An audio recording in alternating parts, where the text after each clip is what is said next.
Welcome to Click Stuff, brought to you by Lucky Dice Cafe out of Huntsville, Alabama. Check them out at LuckyDiceCafe.com. And now for your hosts, Daniel Powell, Jason Alvey, and Tyler Speeds.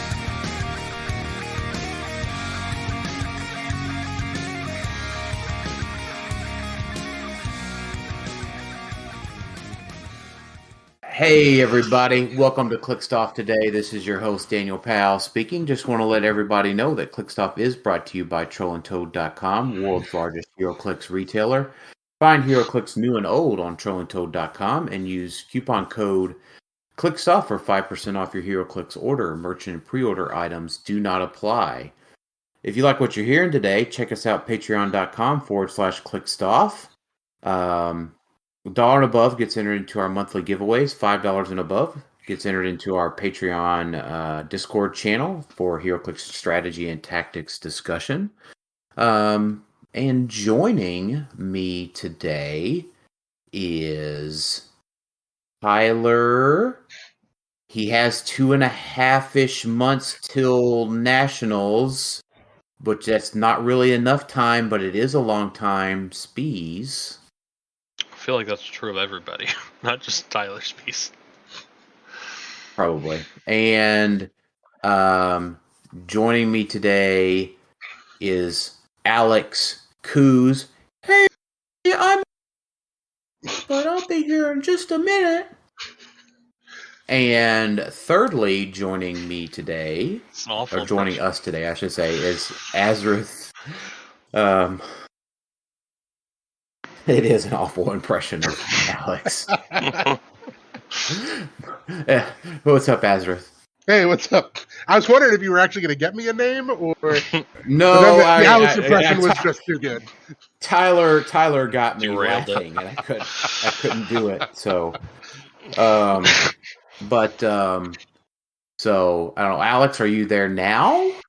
Yeah. Hey. Okay. I don't know what you're talking about. Alex has been here the whole time. I heard Yeah. Yeah. So, per Alex's suggestion, he says that we're going to continue our Road to Nationals discussion, as will probably be our discussion over the course of the next couple of months. And Alex suggested that we do a check-in every week or every episode of how our national teams are coming along. So I would like to go last because it leads into our first segment of staying ahead of the curve. So we'll start with Alex. It's going good. Swimmingly, one might say. Yeah. Wait, swimmingly? What is that? It means good.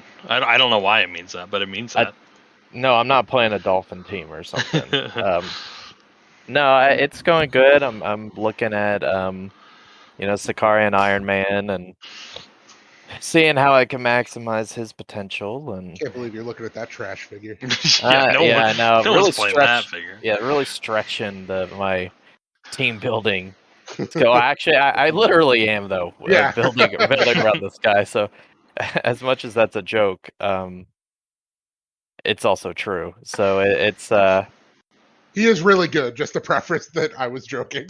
He's good. I'm just trying to working around him and like maybe playing Egg, Egg, Nathaniel Richards, and just be popping out objects and eating them.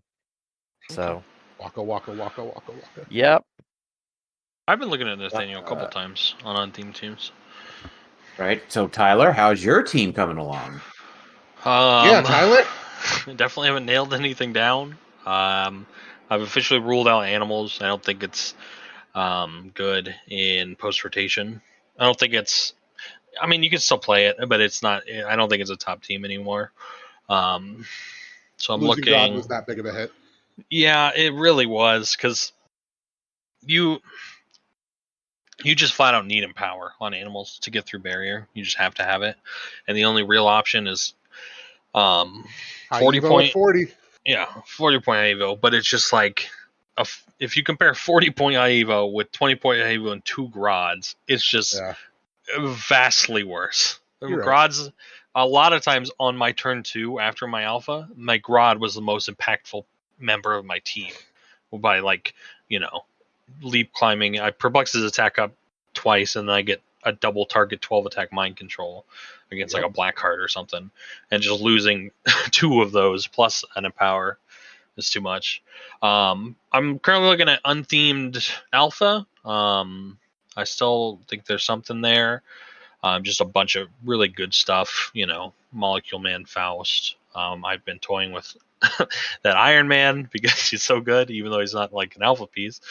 And then I think there's something with Scientist too, but I'm not sure. So still building. Gotcha. All right, Azrith, how's your team building coming along? It's coming along well. I have like 3 different iterations of monsters that I'm toying with. And when I say iterations, I mean it's the same team except for one piece changes. So what all did Monster lose? I know like Wendigo, Proteus. Okay. Both Proteuses, mainly like for my version of monsters, lost orange, which was big. Yeah. It lost every source of barrier it could possibly have. Yeah, that's pretty rough because you definitely want barrier, and that was your only barrier on the team. I remember. Yeah, and it lost the Zero Ring, which normally you could have went like Scarab Zero Ring, but Zero Ring's gone. So now it's just kind of like, well, I guess I just have to commit to going face. Yeah. And it's your version didn't, but Monster also lost the Reign of Terror. So. Well, my version did, which is why I cut. Okay. So I lost Reign of Terror, which means I cut Blackheart from my original build, just because he loses a lot of consistency without Reign of Terror. So I am exploring other options with those 75, 80 points. Currently looking at like Prime Wonder Woman, and she's been testing really well. Prime Wonder Woman's good. Right. Is Blackheart that much worse? I don't know. He's not that much worse. He's just less consistent. Well, yeah, but is he that much less consistent? Is what I mean. Because like, if a leadership is 66%, and a leadership with a reroll is around 50%. It's the consolation. The consolation, I agree, is the bigger deal for sure. Yeah. Just getting the automatic. That's why I had him on my unthemed team, and you can't do that anymore. I don't think. Yeah, that's where he loses the consistency, is losing the consolation. Right. Mm-hmm. And I think if you plan on winning map, right, you have 2 33% chance rolls to do it. Mm-hmm. Yeah. So before you go alpha, so I think the big thing with Blackheart though is that even if you wanted to try to main force some of the guards, they have terrible keywords, so it's not like you can. That's what I was thinking. Yeah, you'd have to go non-theme or Hellfire Club because that's the and only Hellfire keyword. Gets a lot worse after rotation. Right? Yeah. So that makes sense. So. But additionally, I mean, you got to remember, monsters lost both Proteuses, Reign of Terror, Wendigos, Prime Storm. Yep. Probably other stuff too that I just can't think of off the top of my head. Undertaker. Those are the big ones. Yeah, man. You say Undertaker. Remind me. Losing my boy Undertaker. Oh my god. Versions of monsters lost Onslaught. True. Yeah. Dude, pour it out to Onslaught. I always liked that figure. He was good. Right. Yeah. He was good. Mm-hmm. So I was just looking real quick. I mean, monsters lose Immortal Hulk. Yep. I mean, that's not a huge one, but they do lose it. I mean, he was an option. I mean, he was a thing. You listed a lot of the big ones. Yeah. Right. Yeah, I think that. Yeah, I got all the big ones. I think I got all the big ones at least. I'm looking right here. I mean, Dario Agger. Not really, but he was the thing, right? You just can't even think about them anymore, right? It doesn't matter that they weren't the overpowered ones. They were at least thinkable on things. So and monsters lost good equipment. Yes, lost power gem. Right. Yes, Blackheart and Tyrant both lost their power gem, right? Mm-hmm. Right. Mm-hmm. And they were like probably the best 2 people with it. Yep. Right. Exactly. So, how's it going for Dan? So, Dan's set, and Spider Pharaoh, Thanos, Darcy, Marvella, Mary Jane, Alchemical Fire. So my first segment is staying ahead of the curve. Our first segment tonight is staying ahead of the curve. So what does that mean? Now, I want to be clear. This episode, unlike our chat the past 2 days, now this is not about whether or not Thanos needs an errata. Scott Crampton asked, "What's your best anti-Thanos team?" I'm sorry, Scott. We're not talking about that tonight. We're not talking about whether or not he needs one. Staying ahead of the curve is looking at the public outcry for Thanos, against Thanos, right? Like this weekend, Brad posted the top 3 from his Win a Map, his weekly event. I shouldn't call it a Win a Map because it's a weekly event. It was 3 Thanoses. The internet lost their shit. Facebook lost their shit, right? Sure did. So at this point, for me, I have to think about what happens the next 2 months. How much is WizKids paying attention? And whether you have to accept the inevitability of it potentially happening. Inevitable is a good choice of words. What are the odds? I don't think anything gets touched before Nationals. I think the chances are so low. So I don't. So Tyler, to me, it doesn't matter whether or not I think the odds are low or high. Mm-hmm. If I think that the odd is greater than 0, you have to prep for it. So I have to do some sort of prep for it. I think logistically, it doesn't make sense for them to not do it for Nationals because there's only a month and like a week between Nationals and Worlds. Yeah, so it'd be real bad because you know how they do it. If they changed it, they drop a watch list and then like here's who we're looking at, and then like a week or 2 later, oh, this is what we decided in that week or 2. Even though we all know they made the decisions before they even dropped the list, but maybe not. Could you imagine the community's how the community would react if they dropped the watch list after Nationals and before Worlds? Like 3 weeks to prepare for your biggest tournament of the year. Right. Yeah, that's all true, right? So, but again, I would say we're on the road to Nationals, not to Worlds. Right, but that's why I think if it's going to happen, it's going to happen before Nationals. Yeah, so we don't need to think about tarot or cards after or anything. Worlds. We don't. So I'm not prepping for X of Swords, right? So I'm thinking about because I don't know. X of Swords is too much of an unknown. Sure, makes sense. Right, and Tyler could I think Tyler could even argue, probably maybe successfully, that the chance of a watch list is low too, or maybe about the same percentage as X of Swords being legal. Mm-hmm. So, but for me, I can practice Thanos now, week after week. Right, I'm good to go. I'm learning all the nuances. I can spend not 100% of the time prepping for Thanos, but in the back of my head, and Alex has said, like, Dan, you're too public with Thanos, right? You're winning too much with Thanos, or you're placing too well, and I'm like. So first of all, specifically, but I'm paraphrasing you, right? So if I'm paraphrasing you wrong, just correct me. Let me clarify real quick before you jump into your tirade. I said those things at the same time where you were talking about why is everyone making a bid to do about Thanos. I was saying, well, maybe if you weren't winning so frequently, or like talking, like if you weren't making such a big thing about Thanos, it wouldn't be talked about as much. I think that's what I was alluding to. Not so much like why are you hiding it? It's more of this is the ramifications of being successful with a team. That's what I get you. Okay, that's fair enough. I'm with you now. So I think my point there is like, well, this is what I do, right? This is what we do here. We don't have any secrets. We publish what we do. I'm not going to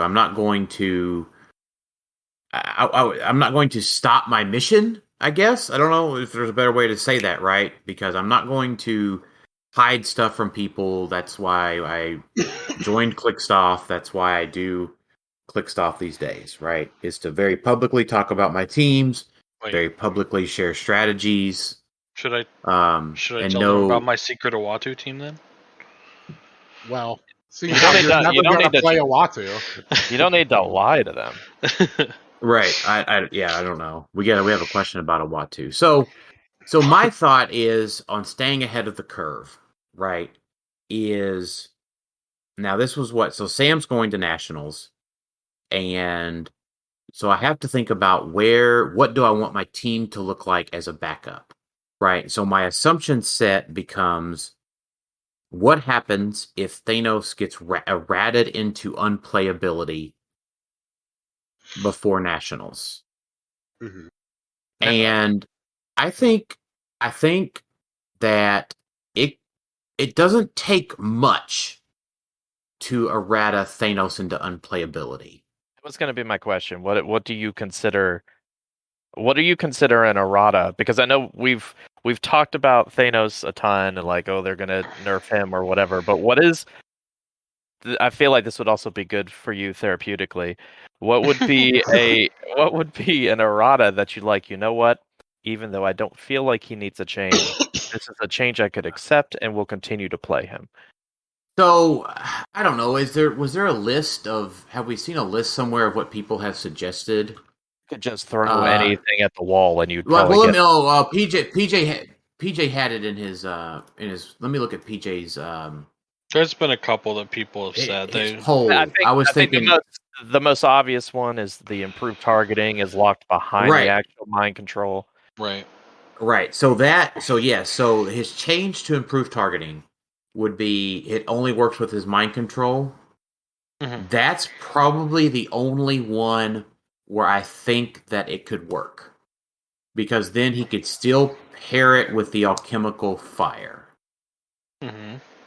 Because there are turns where I have Thanos just mind control, apply the fire, do his thing. I don't always have him shoot. So I think that I could manage that one. Oh, go ahead. And so the other one in PJ's poll here was, yes, errata him to become non-standard. I think that puts him into unplayability. Did you require the alchemical fire? You require the extra damage output from the alchemical fire. Now I tested the Darkhold last week in Brad's event over the alchemical fire, and it just wasn't good enough. Like the splash damage or the pin damage or the negative attack, all of those options. I'm even forgetting what the fourth option is right now. Splash damage. -2 to attack. Pen -2 to attack. Penetrating damage. Yeah. His attacks just deal penetrating damage. Yeah, they're all great options. Those are all great options for Thanos, right? Mm-hmm. So that. I mean, even the Darkhold, right? Because if he comes non-standard, he can't even have the Darkhold. Can't be equipped, yes. So, right. Yeah, he can't be equipped, right? Yeah, you're right. So, like... That one kind of makes sense thematically, since he's already got the gauntlet, technically. Mm-hmm. But that's what I can't remember. That was the last podcast I was on. I pointed out, I don't think Thanos needs an errata. I think, if anything does, I think it's the alchemical fire. I was thinking a very similar line of thought recently. Yeah, right. It's so. What would need to be fixed on it? How do you can only turn it one direction? Yeah, that's what I was thinking. Something to make it more inconsistent. Because right now, if you want to get on fire token, you're gonna get fire token. There. It's like 94% chance of you getting there by turn 2 or something like that. You get to stay. I don't remember the last time I played fire. Once you pick one, do you get to just stay? That could be another good change where you'd have to roll for it every turn. That would be good. I don't think fire token should be every turn. I think it should be your turn, the beginning of your turn, or the beginning of your opponent's turn, whichever one. Yeah. It's just so good. It's so good. Another change that I had heard other people talk about that I was kind of okay with as well is you can't apply more than one fire token to a character. Like, you can't have multiple fire tokens. You can only have one fire token on the board. Yeah. So if you apply to somebody else, you would take it from the other person. Oh, right. I get what you're saying. Yeah, because you can only have one fire token on a person. Per person, Yeah. Right. It's already been errated once for that. Yeah. So, you're right. So, I appreciate that question, Alex. So, but what does that mean? And what does that apply for what I'm doing, what I've been doing for staying ahead of the curve? Right. So, I think I've arrived on a secondary team. Yep. But I've also given myself options. I went out and bought another Venom Wolverine because Sam is most likely playing our first Venom Wolverine. We already had 2 Venom Magnetos. And what else? Can I just say how much it makes me smile to hear people say they went out to get Venom Wolverines? Oh, I know. It's really good. You went out and bought a D tier figure? What are you doing? Right. He didn't say how much he paid for it. That's true. Hey, if you pay anything, it makes me happy. Right. So actually, I found a good deal. Like Sam immediately found one on one of the Facebook groups, and I snatched it up for $80, That's a great deal. It's extremely low. She's like $120 on eBay, I think. Nice.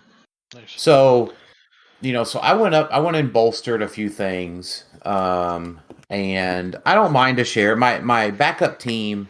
I just arrived on something that I had already played before that I like a lot. And it's the Spider-Man Family Gladiator swap out team that I played in the Coffee and Clicks event. Is it still the Fantastic Four swap one? Yeah, so it's Gladiator, Emperor Gladiator, 1776, Marvella Mary Jane, the 034 Invisible Woman, and I swapped out the Human Torch for the Thing because he's a celebrity Fantastic Four. And then the Alchemical Fire and the Emotional Modifier. Now, from what y'all are saying, right, I don't know, my backup to the curve ahead of the curve, right, is if they hit the fire too, right, I played it before with the Carnage symbiote, and that's fine. And then I'm able to swap in Jimbo, right, so Jim Hammond, right, he is a fantastic... Yeah, he's a Fantastic Four with S.H.I.E.L.D. So now Gladiator's shooting through blocking 11 squares away. And by the way, Gladiator just is so freaking... just has so much reach, right? It's crazy. He almost as much as Sakari and Iron Man. It's crazy. Right. Yeah, I wish Sakari and Iron Man had Fantastic Four for some reason. He has celebrity. He does have celebrity. And that is a consideration, too. Mm-hmm. Because he can be, I think he can be masterminded too, right? He can. He's a very good mastermind. Yeah. Right. Yeah, I've mentioned that in our group. Gotcha. It's the problem. So I was just clarifying. I can't remember everything all at once. So no. Just real quick. Go ahead. I just wanted to run through my Switch options real quick for everyone. Franklin Richards rare, Franklin Chase, and then Valeria Von Doom. Lockjaw, the Super Rare Mr. Fantastic, Nathaniel Richards at 40 points, though whatever you call him, Alex Waka Waka fella. That's his enhancement, right? Yeah, he gets enhancement, right? So I can swap into 2 enhancements with the swaps, which is really cool. And then the Olympic Human Torch is my other enhancement option. Which was suggested. I don't know if Jason Allen suggested that one or you did, I don't remember. Yeah. So that's just another way to get through blocking, another way to deal damage, and so Human Torch and Nathaniel both have enhancements. So now Gladiator's shooting for 6 damage. It's pretty cool. Same thing, and you can just magic number. Right. It is. So, stealth, I got to think about, like, how much stealth is there, and I don't really think there's a lot, right? Like, Molly Man, none of the monsters have stealth. Maybe Scarab. Commissioner does, so that's not a big deal. And Venom Wolverine can copy it from Rookie. That's about it. We kind of mentioned that you can't really run stealth in a meta with so much Thanos, so that's probably lowered it a little bit. Right. Well, yeah. So maybe stealth comes back. If Thanos gets snapped out of existence. Mm-hmm.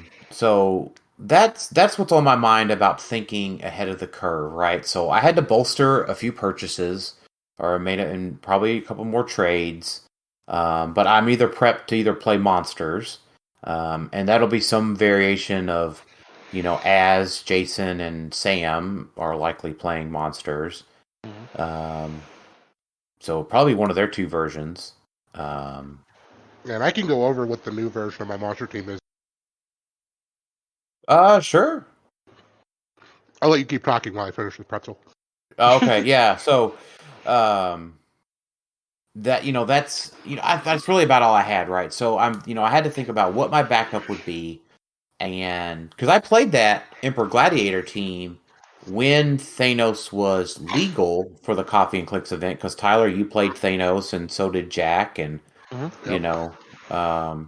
I think what happens is that Fantastic Four, the double double lockjaw version with the double swaps and all that stuff, right? That's still pretty freaking good. It is. And I had the line of play in that top 8 to beat Nate, and I just didn't do it. So I learned it was good, and I just totally blanked on not playing the right Franklin. So I think that Gladiator still has what it takes to, beat the Fantastic Four. Because he's playing some of the Fantastic Four too, so right. And his values are just so good that the high defense kind of is actually you can deal with it. The more we talk about Gladiator, the more I realize how good Sakari and Iron Man is. Because it's welcome, Tyler. Does it feel like to anybody that it's almost that Iron Man is better than Gladiator? So, sort of. Not point for point. Which one would you rather have on the board? I mean, I guess in my instance here, I could have both of them. You could. Yeah. 55 points. Sakari and Iron Man is better stats than for Gladiator. Right. And he's maybe not harder to kill, but it's similar. Right. So I could just take out the Fantastic Four part of my team and add in Sakari and Iron Man and the cloak, because I think Saki Iron Man has to have the cloak. I agree. I disagree. Why? I don't think he needs it. I don't think he needs it. Why would he need it? Because you get sidestep. And you get flight. And you can pick sidestep. He doesn't fly. No, he does not fly. If you pick sidestep, that means you don't get to pick charge flurry. And you can't pick it first turn. You can't pick it first turn. It's the beginning of the turn. I understand that. So you can't first turn pick up 2 objects. Or you can't do that with second turn or whatever. Yes, you can. You pick one up first turn. Second turn, you pick sidestep, and you pick the other one up. So why would you give him the cloak? Why would I not? Yeah, because I think there are either better options or it's just not worth the 5 points. What's the better option? Put me on the spot right now. Go. Yeah. On the top of my head, let's think. What are the objects now? Yeah. That's the problem. All the rings are gone. So. Maybe Waldo arms. No, that's 10. That is 10. And you have to have it. And now you are devoted to having a TKer to get it to him. Yeah, it's heavy why? Oh, it is heavy. That's true. There are options. I'm not. It's 5 points for sidestep that he can pick if he needs it. Sidestep and flight. Yeah, so you can't. It's a power that he doesn't have to pick now. Yeah, because otherwise, he's not going to be able to run his shot, not going to be able to charge, not going to be able to flurry and all that stuff. Hypersonic Pen Blast is something that he gets to pick. Well, obviously, if you would rather have any of those powers, you would pick them. But on off turns, or if you need to pick up an object. But the flight is a problem for him. I don't think it is. It's fine. You'll come around. You're allowed to be wrong, Tyler. It's okay. We'll see. No, I mean it is a good point. The thing is, he obviously doesn't need anything defensive. Right. What are you going to equip him offensively at this point? You could equip him with just a rollout. That's fine. That's still good. Sure. I mean, you could give him alchemical fire or something if you really wanted to as well. But I think the ability to just keep booping around and picking up objects, because you're gonna want to keep doing that. So Yeah, and something that I've like been able to like one see and two do in testing with him is people will be just out of his reach, and they hit him for a little bit. So I get to pick Flurry Steel Energy, sidestep up to them with the cloak, and Flurry Steel Energy back to click one. Sure, you could. And Plasticity is nothing to sneeze at nowadays either. No, it's better. I mean, it's better. Yeah. So, yeah, man, that is true. I don't know. Like now, you're making me think about rethinking my plan B. So I guess my plan B, right, is I can rebuild in and out around Sicarian Iron Man because like my base puts me at 245. Mm-hmm. So that would be like I'm just gonna put in Carnage Symbiote because I also don't like Gladiator to be tied down. Yeah. But so like Mary Jane, Watson, Marvella, Saki, Gladiator, Cloak, 1776, Carnage Symbiote, and I would play the emotional modifier because I think modifier goes up is even better. I don't know, it's just so good. That puts me at 255. So that puts me at 255 with you could play the 19 defend Scarlet Witch. I thought about that, but my other one hear me out. I gotta find it. Give me a second. I think he's got it. Okay. Bear with me. No, he doesn't, does he?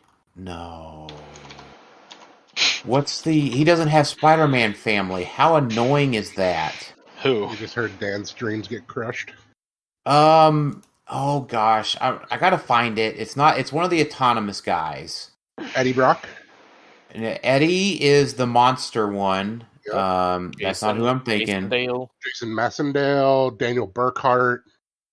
There is one that gets through stealth, right? There's one that shuts off stealth. No, I'm not worried about that one. Let me just find it. Give me a second. Wait, I gotta find it. Why wouldn't you be worried about that one? Darcy has celebrity. I could use Darcy. Daniel Burkhart would be good, but he's a scientist. Gwen Stacy, she shuts off super sense. And she's like a 10-2 with charge for some reason. Maybe it is. No, okay, so Burkhart gets rid of... Okay, maybe this person doesn't exist. Oh, no. Oh, there it is. It's Osborn. Ew. Gets rid of Mastermind. Osborn gets rid of Mastermind. Oh, there you go. He is Ruler. That doesn't help you, but... That doesn't help me. So he has Thunderbolt, Sinister Syndicate, Ruler, Power Elite, Politician, Hammer, Dark Avengers, Codex, and Cabal. So let's go. Cabal theme team. But like, oh man, I was thinking of Norm and like... He's a good counter to Fantastic Four. Could you imagine? You just go up there and you just run him up within 4 and like you just clap him? Uh-huh. You just clap, what's his name? Old Thing. But no, I mean, I think probably the Fantastic Four swap because it gives me like options for enhancement and or another attacker with TK, and some other things. But so I'm not settled on my backup plan because y'all just kind of threw a wrench into it. Celebrity's gotten real good. Waka. Yeah, real good. So, Celebrity also got that new vision. What? Yep. The non-prime vision. Oh. Yeah, that's true. We did get that figure. He does have celebrity. He's a retaliator for celebrities. Yeah. Mm-hmm. He's a figure. He's a 50.10 for 3 retaliator. A power action. It just dies. If it's not a celebrity. Yeah, that's true. I don't think we're being convinced here. As I mean, that's fine. I'm not convinced either. But you can't win us over. You beat us with the Venom Wolverine. You can't convince us of everything. Yeah, I have to play it first. Okay, you got to prove it. Yeah, his triple vision team. Prime Vision plus non-Prime Vision plus Spooktacular Vision. Yeah. That's the dream team. Or double. So you could call it the double vision team. Yeah. 2020 vision. Yep. Oh my gosh, that looks wild. So Dan, to talk about your backup plan real quick. I have been going through multiple iterations of Saki Iron Man.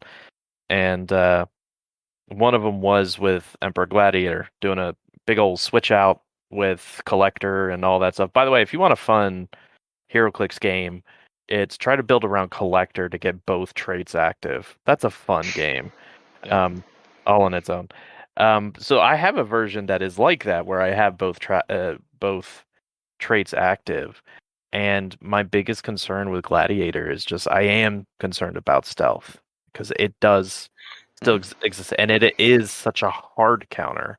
It isn't just like I'll mitigate it. It's if they can body block with stealth, then Gladiator doesn't have options except to like be TK'd up and then punch. Which I understand with Nathaniel. Nathaniel doesn't solve that either. So it's concerning. Just have Darcy outwit it. Yeah, throw Darcy out there. She doesn't have IT hindering. No, well, but she would have to get adjacent, right? So, but I mean, there's a couple of options, right? But at the same time, Dan, I'm thinking back to our games together when you were playing Bat Doom, and it's like, okay, I got Emperor Gladiator, I can't. Yeah. You buried up, I can't shoot through you because you got all this Batman ally, and Fulcrum is only 25. He could dish out. My thing is also there's so much Spider Family team ability where we're just passing out all these team abilities on a wild card. Yeah, you can wild card a Batman ally. Not hard. It's not difficult to do. Well, I think monsters can with a couple of figures, but it comes down to Justice League can, but then it comes down to those teams are also close combat. That's true. So in that case, right? So maybe I'll try to sell you on the Fantastic Four swap out, right? You then have a Franklin Chase, a Lockjaw, and a Gladiator, right? Who all mastermind and do bullshit with each other, and Pogs, and the Mary Jane that you can't really KO, a 1776 with a stop click. So that team's going to come to you either way. It can't just shoot you all day, because you can take out old pencil nuts commissioner guy rookie at some point. But you can also take out Gladiator though if he doesn't have that hit off. That's the biggest. No, you can't because spin ring goes away. Yes, 2x2 Magneto goes away. Mm-hmm. You have the Pogs. He's always going to have something to mastermind too. You can't separate him from his fodder. I don't agree with that, but after rotation, there are 0 modern DC figures with a celebrity keyword. That's probably true. Yeah, it's crazy. Thanks for till we get the Mystery Inc. gang. It's we better have it. The Mr. It's the thanks for the random fact of the show. Just looking at celebrity. Yeah, so out of nowhere. I mean, I think it's relatively okay, Alex, to play Gladiator without worrying about getting his first hit off. You could also just hypersonic up with Sakari and Iron Man across the map and out with their stealth. Hit him for 4. That seems fine. Right. Yeah, it's. I think when it comes to nationals, though, I think that's where I'm kind of a little sketch concerning, but it remains to be seen. Obviously, you're not playing this without a nerf to Thanos, and if there's a nerf to Thanos, then because obviously Thanos could just deal with Gladiator and just be like, okay, I'm gonna mind control your mastermind pieces away, and then or just mind control Gladiator, who's a really good target to mind control. Right. Well, right. So it's whatever the modifier to, right? But man, I don't think I have ever missed a character I have never played more than Claire Finn. I need Claire Finn. I need her to be legal. It's so sad that she's rotating, even though I never played her. Yeah, you never did. I didn't, but she makes so many figures so much better. Let's clarify. Yeah, Yaffet does. Let's just clarify. Tyler is currently recording his own episode of Clickstop. So if you'd like to, in his own world. Tyler's off in his own world. So all right. So I think that's probably good enough for staying ahead of the curve right now. So, for all my Thanos comrades out there, think about what your backup could be, because the public outcry is mounting every time he breathes. Okay, but to go in that same vein, then, if we're just for a hot second, if we're going to entertain the thought that Thanos gets some sort of watch list or something, that's what we're saying, right? We're entertaining the thought that could happen. Yeah. When was the last time they watched list one thing? So Tyler, so Alex, I get it, right? So I don't want to speculate too much, right? Because I can only speculate about what would directly affect my team the most, right? I mean, they could, on Critical Clicks, I said, right, like, well, they probably need to change Blackheart and Molecule Man and Maggot and, I don't know, all this other stuff, right? I don't know how Maggot got in this conversation. Okay. So Tyler, wait, hold on. I can't speculate too much. They could errata 20 things, right? I think that's kind of where you're going, right, Alex? Is that? Right, well, no, but I think obviously the most obvious one is Thanos, but as you've made in your defense of Thanos abundantly clear, there's other issues. Other figures that could also use a little nudge in the right direction.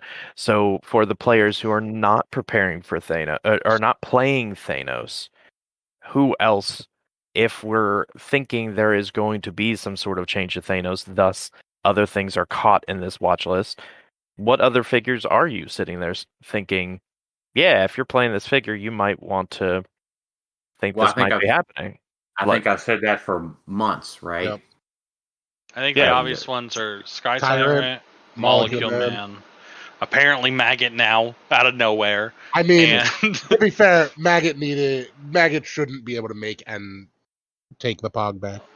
I don't know. But Alchemical Fire.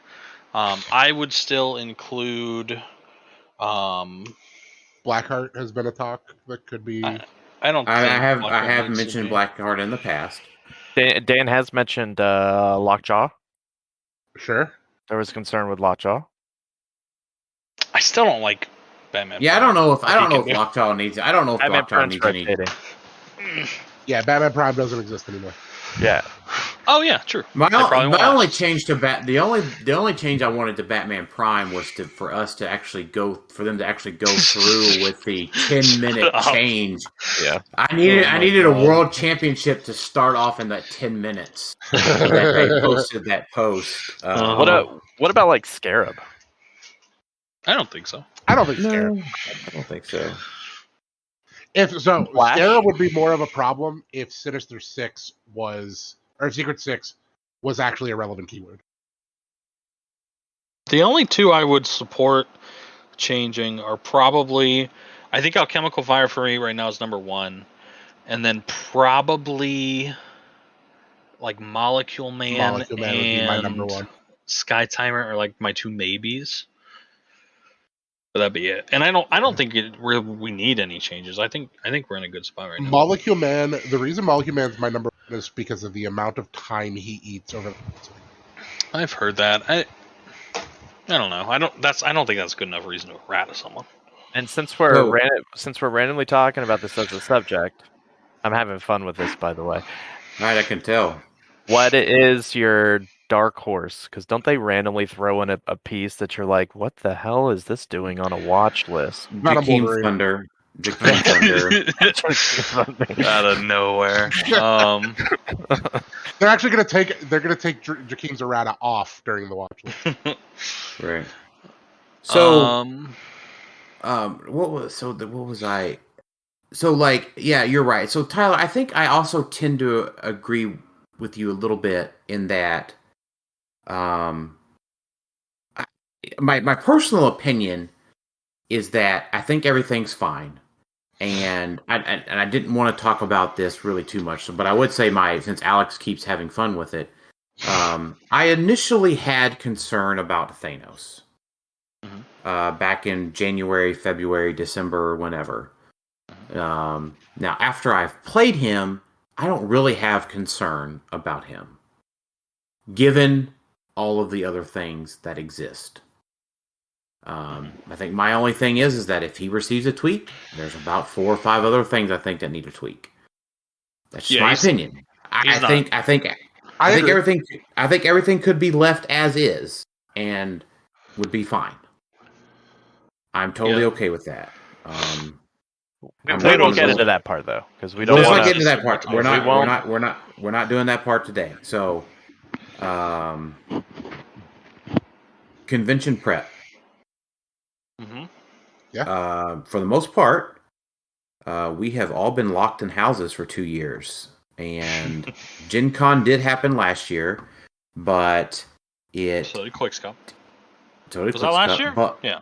The QuicksCup was last year. So there have been some bigger events, but there hasn't been really a full-on Clicks convention yet. Right, yeah. And this is the big one, right? This is the biggest. Is it the biggest board game convention in the country? It's the largest gaming convention. Yeah. I think in the country, I think it's second largest in the world. I think there's one in Germany that's bigger. Now that was a few years ago. There was a few years ago on that. Talk or those numbers. So what does that mean for your average gamer? Spiel, by the way, is the one you're referencing.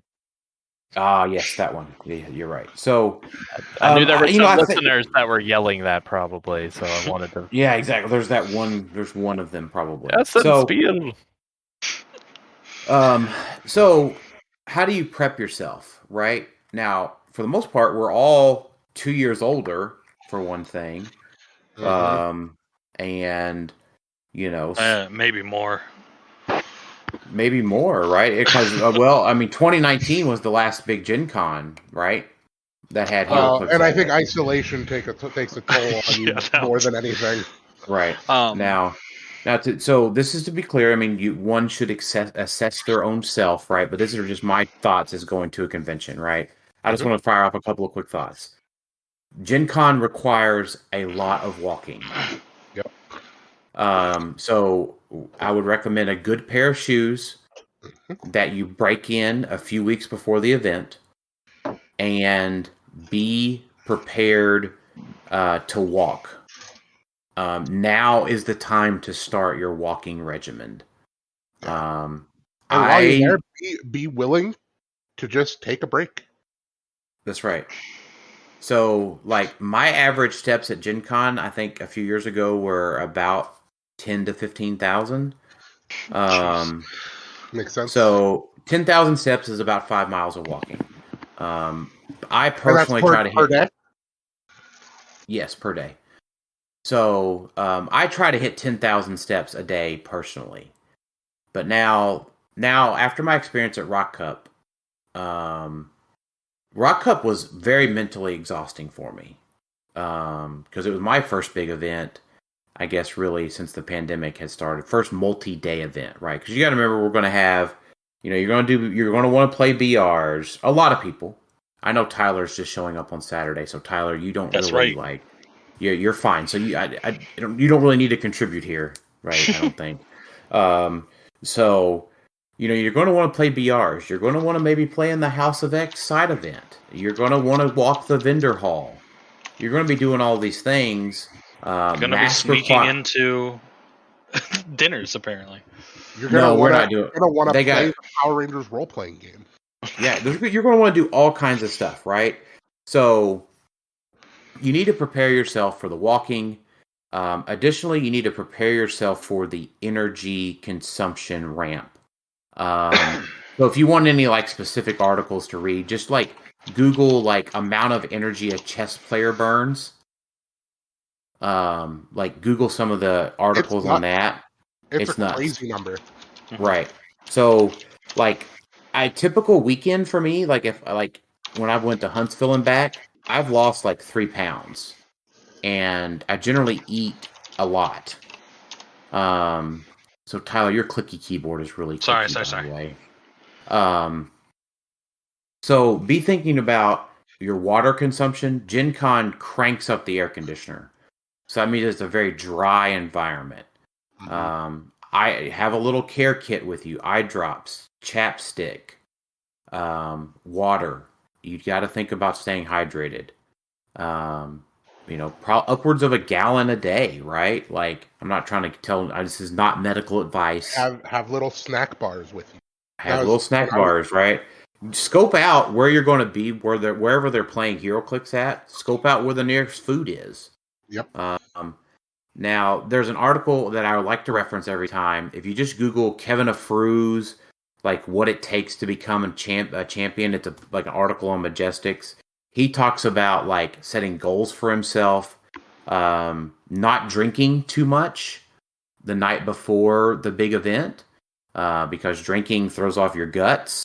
It dehydrates you. Adult beverages. Yes. Yeah. Okay. Drinking. Yeah. Drinking alcohol. Yeah.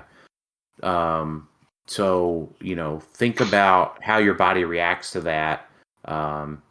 Now I know that there's been people that have gone and won and done a bunch of stuff while hungover and stuff. Well, they're probably not the majority of people. But my point to all of this is now's the time to start thinking about your prep for Gen Con, your physical prep.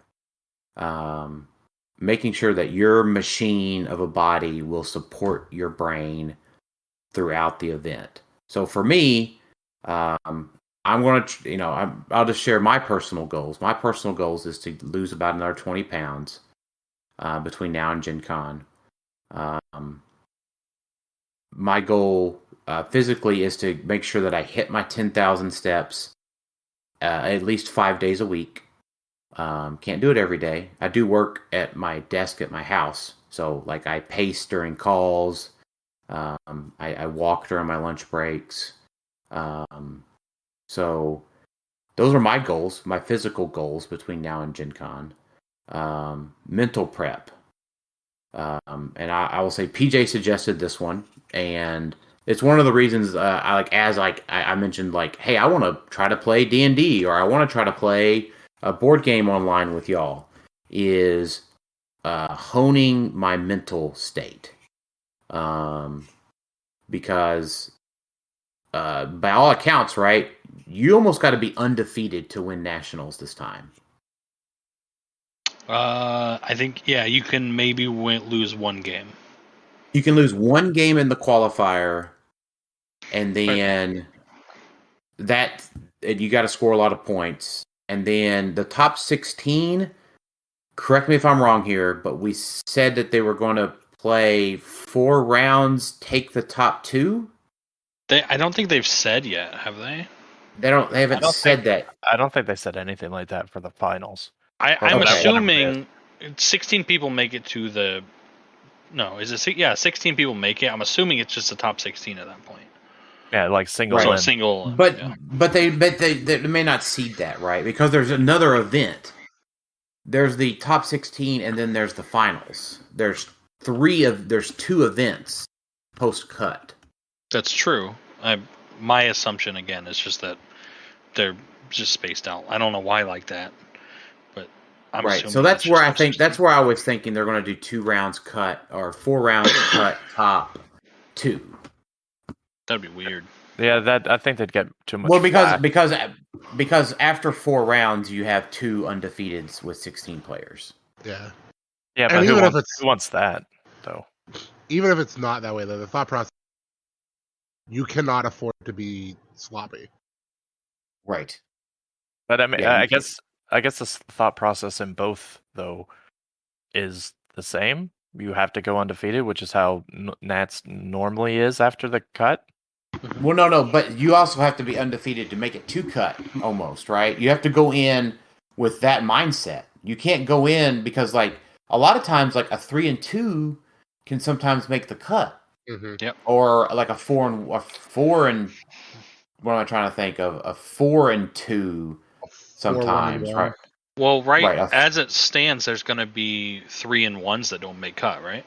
Yep. 3-1s typically make cut in a normal event. Only one will miss. Right. 3 will make it in, 1 will miss.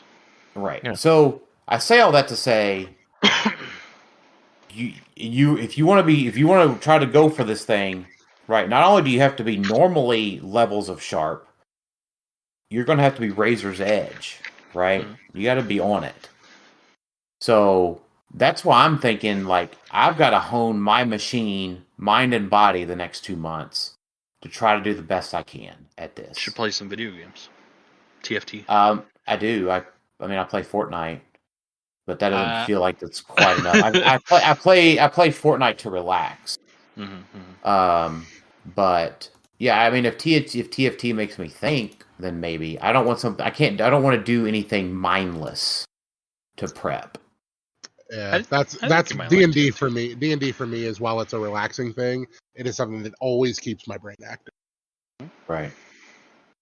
So, Brad Milburn, importantly, he did ask, is there anything you do different at a convention to make sure that you're rested enough to compete compared to you when you were younger? And I would say, Brad, specifically to that question, I am not going to drink anymore before the big event. I typically never did that to begin with. Unless it was... no, I didn't do that the night before the singles. I did it before teams. Okay. But I won't even do that now. Like, we're going up Wednesday. I'll probably only drink on Wednesday because I don't have to be up and going so early on Thursday. And I'm probably, even depending on how Thursday goes, I might enjoy some Thursday night because then I have Friday to recoup. But Friday night's a no, for sure. So, but what I do plan on is making sure that I get, for myself, not only do I need to get 8 hours of sleep, but if I'm at a hotel, I plan on being able to sleep for 10 hours. Jeez. Well, and I'll tell you why. Because typically hotels are loud. They can be. Mm-hmm. Hotels can be loud. You're typically staying in a room with other people. Dudes snore.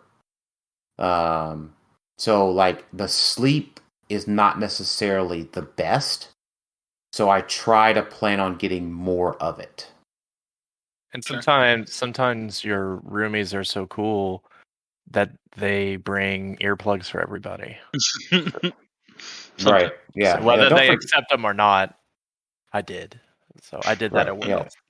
Yeah, I didn't need it at Worlds because I stayed in a different room from you. So yep.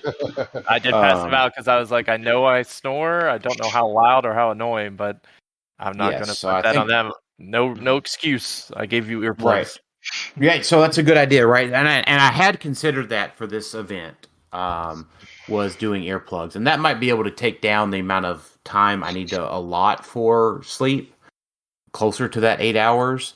But I'll be bringing more. So yeah, and I appreciate it. And we'll have 2 rooms. Our room has 2 rooms. Like, it has a separation too. So, I would also say on that line of thought of, like, you getting more sleep is leave yourself enough time between when you're getting up and getting ready and the event. Don't be. That's rushing. Right, because we're going to have to commute in. We've got about probably a 25 to 30 minute drive, Alex, from our hotel. Ooh. You've got about like an hour from PJ's house. Yeah. So maybe even more. So, like, for me, like, I'm not going to just come into the room at, say, 10 o'clock at night, go lay down, and then wake up at 6 a.m. Right? Like, I want to make sure that if I'm laying down at 10, right, I have that hour to kind of relax and check my phone and wind down, go to sleep, then get the 8 hours, then wake up and get going, then get to the convention.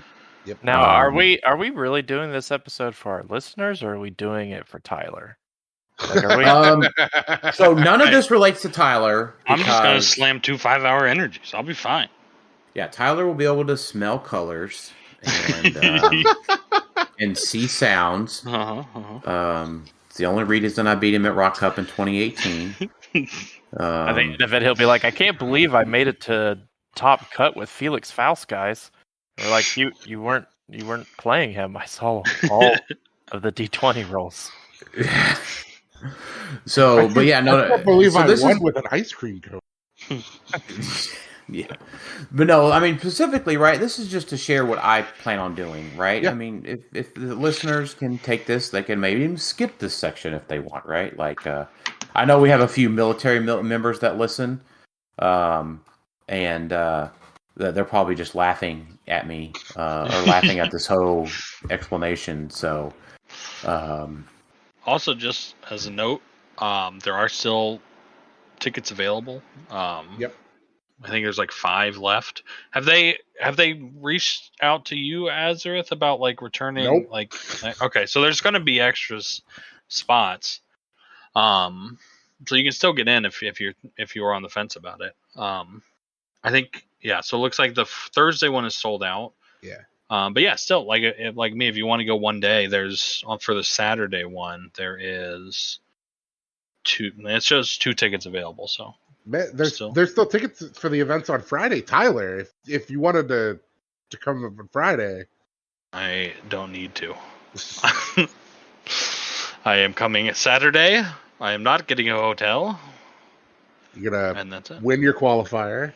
Oh yeah, for sure. Man, I don't know.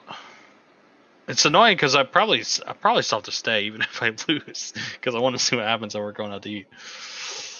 But yeah, it starts at 9 a.m., which is pretty annoying. Dang, that's early. When do doors open at Gen Con?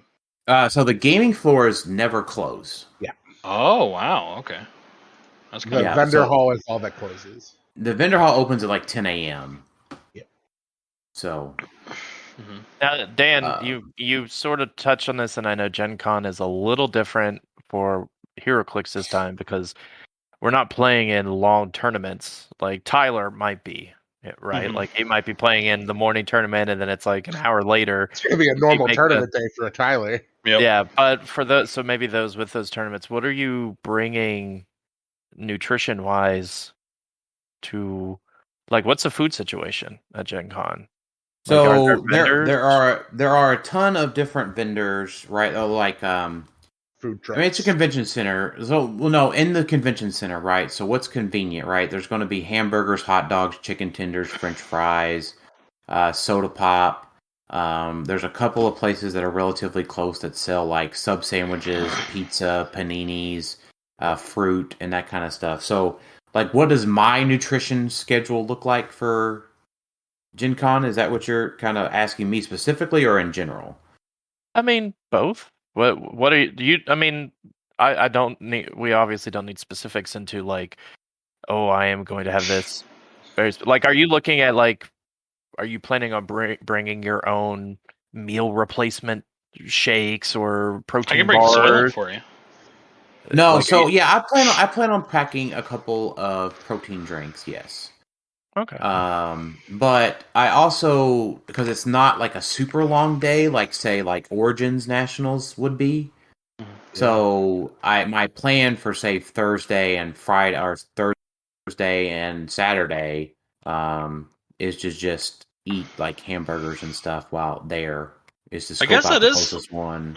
That's kind of nice for you guys because you guys only have to play 4 games a day, right? You have to play 4 for the qualifier and then the final game. We're assuming it's going to be 4 for the finals. That's right. That's four rounds of Swiss. I'm going to just make the assumption that it's 5 rounds on Saturday, 4 rounds of Swiss, and then the top 2.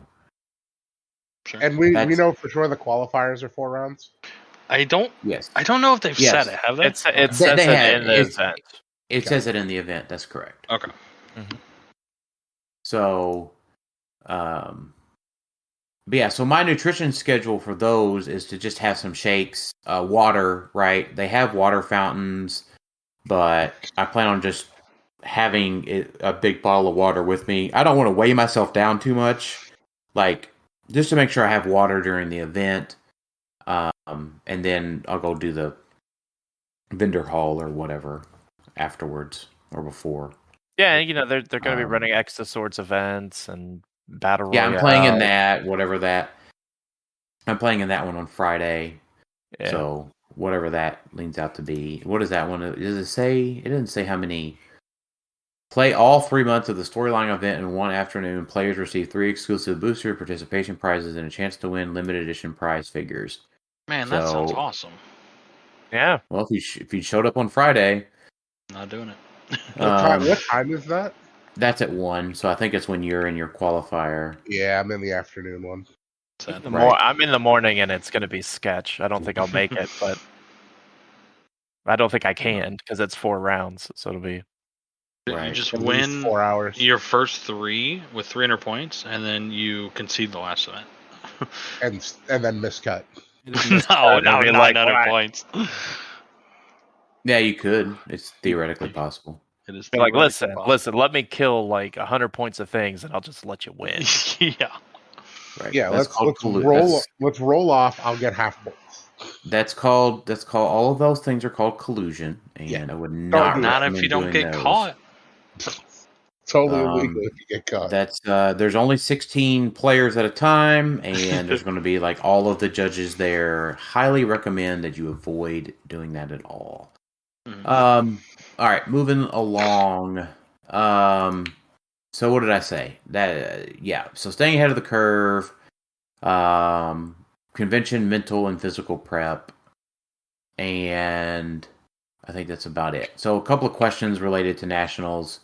With the 20 defend Watcher and Captain Carter's shield coming, can the high defense strategy win a national titles? No. I think it definitely can. How can you make that blanket statement? Because high defense works until somebody hits the number. People say that. That's not true. High defense works because on the bell curve, on the statistical average, you do like it's better to have a higher defense than a lower defense. It just is. So it is. So, but here's my thing. Here's my thoughts, right? So it's a 20 whatever, right? So like I know Clixon had asked this, right? So along with their tirade on Thanos, they've been trying to build against Thanos with Demon and Armor, I think. I don't know. I don't listen. So, but that's been my assumption. That's what he played in his Winamap. I don't think the high defense team is good against the highest attack value in Modern. That doesn't make sense to me. Right. So, yeah, that's true. So Thanos is a 13, right? But even Gladiator's a 12, right? And the team build I just talked about with the Gladiator and the emotional modifier, right?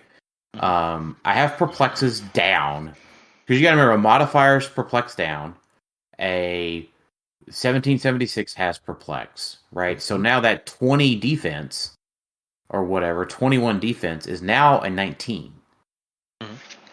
And Gladiators are 12, so that's only a 7 with 4 rerolls. Against their 0, because you're outranging. Yes, exactly. So and one-shotting Demon and Armor, and then you never have. That's right. Yeah, so if you hit, a 7 with 4 rerolls in favor? Well, so the actual team is going to be a 19 defend, and then they're probably going to be +3 from range because most of them run chip, right? So they're going to be a 22. Okay, well, so a 22 is still, well, even if it's a 23, right? Because it's a 20 defend Watcher with a perplex and the shield. Mm-hmm. So just out with the special power on the mitt. You can't if they let you do that, then you could do that.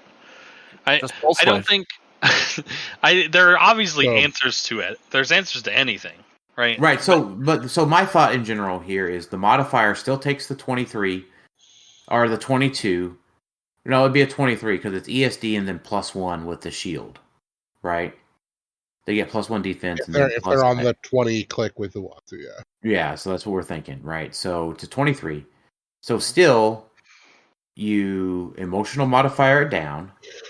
I have at least 1 perplex on main board. I have 2 options with perplexes on Fantastic Four because Franklin can outwit the special power or outwit energy shield deflection. The whole team's not power cosmic. So I can outwit energy shield deflection on a figure with the 9 range Franklin chase fella. And then there's I can get a perplex with one of the other ones. VVD can perplex it down. So it's 2 perplexes down, emotional modifier down, and then an outwit on the ESD. So now that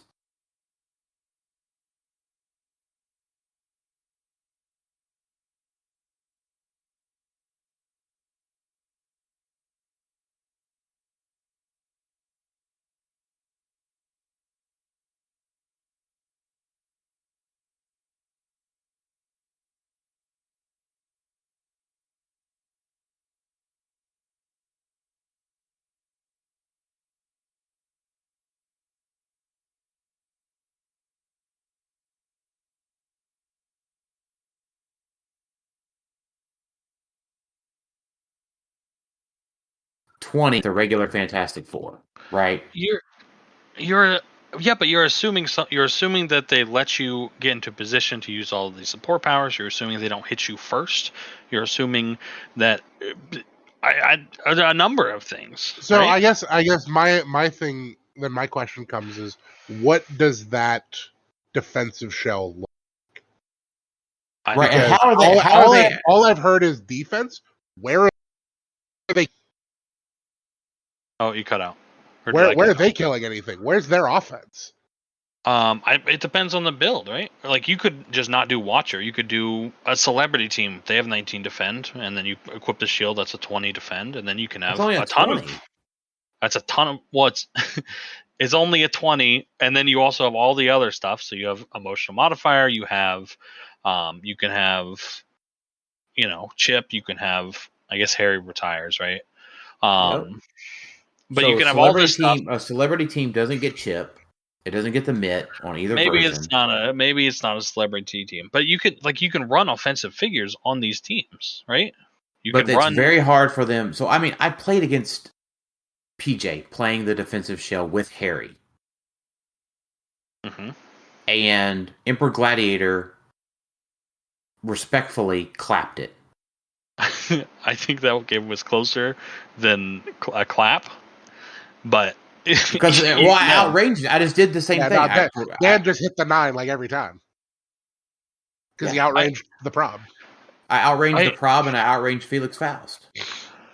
Okay, what if they move up to you? What if they just move into you where you can't outwit the emotional, you can't outrange the emotional modifier, you can't outrange their probs, their Felix Faust thing. I think I can always I may not be able to outrange Faust, but I can always outrange the modifier. What we're really trying to say here is you're making a lot of assumptions to make a statement so definitive without knowing anything about the defensive team full capabilities. That's what I was alluding to. I was waiting for a Kevin Garnett, anything is possible type moment. Right. Because that's how I feel about it. It's like could this team? I guess if Tyler can make such a defense. Yeah, so if this magical team runs all the way across the map, all 20 squares of it or whatever, and plops right in front of me, boy, I sure hope if it can run across the map, maintain formation, and attack my team first, boy, it's pretty good. I guess that's just a loss. That would be a pretty good team. That would be a pretty good team. Boy, I think if that existed, we probably would have thought of that respectfully. I don't know. There's a lot of teams people haven't thought of. I mean, ever since Thanos came out, we're kind of focused on Thanos. And also, I think... That's the play. That's what Clixonet's doing. They're distracting us with all of their repetitive Thanos memes 3 times a day so that they can work on building their 20 defend Watchers team. By the way, if you're willing to take that risk of playing Watcher on his last click, yeah, I don't think that's nutso. That's a poison away. Oh wait, no, but that is attacking you from across the map. You said it's fine. I didn't say any of that, but I said it's moving across the map. Gosh, that was Tyler. I was just saying that's a very definitive statement to be making. 2 months away from Nationals. All I know is if I sit down against the defensive shell, I'm just going to throw dice at it. I'm just going to roll dice. I'm going to make a bunch of attacks and see what happens. If I miss, I miss. So in your case, right, the chip doesn't matter because you're you're punching it. Yep. Right? Harry's gone. Yep. So, I mean, yours is just a 12. You probably incorporate the modifier into it. It's a 12 on a 19 with 3 rerolls. I at least have 1 reroll that I will be able to outrange Faust with. Yeah, 2 probably if I have. Oh no, you have 4 rerolls because you have. I have rookie. You have rookie, and I have 3 8-range attackers. I think we're in a world where Kowser's fears.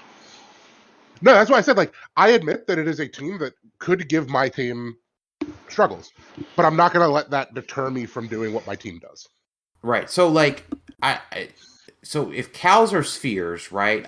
Maybe they're ovals, Tyler. I don't know. This team could give people a lot of fits. Yes. But I don't think that it's so overcomable, so insurmountable that it could win a Nationals title. Yeah, it is also it is a team that if somebody is looking at, so for any listener who's looking at maybe going into this team, it is also a team that you cannot make a mistake with. Wait, sorry, once again, playing the average listener here. Are you saying the only people that win Nationals are teams that are insurmountable? That was kind of my point. It's definitely it's definitely not the best team out there. I don't think. I don't know if you can build a top tier team with a defensive shell option. You might be able to, you might not be able to, but I think you can definitely build a team that's good enough that you can win. You can win, right? It can get you out of the qualifier for sure. No, I think you can win. I think if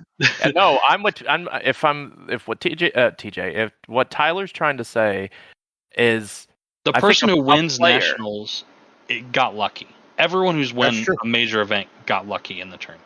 So if somebody's playing this team, they're a good player, they build it right, and they get lucky, they definitely could win the title. Yeah.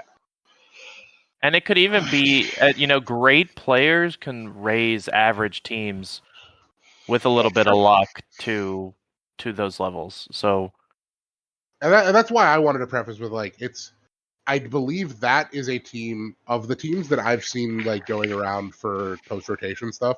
That is a team I think has a very small margin of error. It can definitely be more punishing than other teams for sure. Like a don't die team. You're not going to necessarily score a ton of points, depending on the build.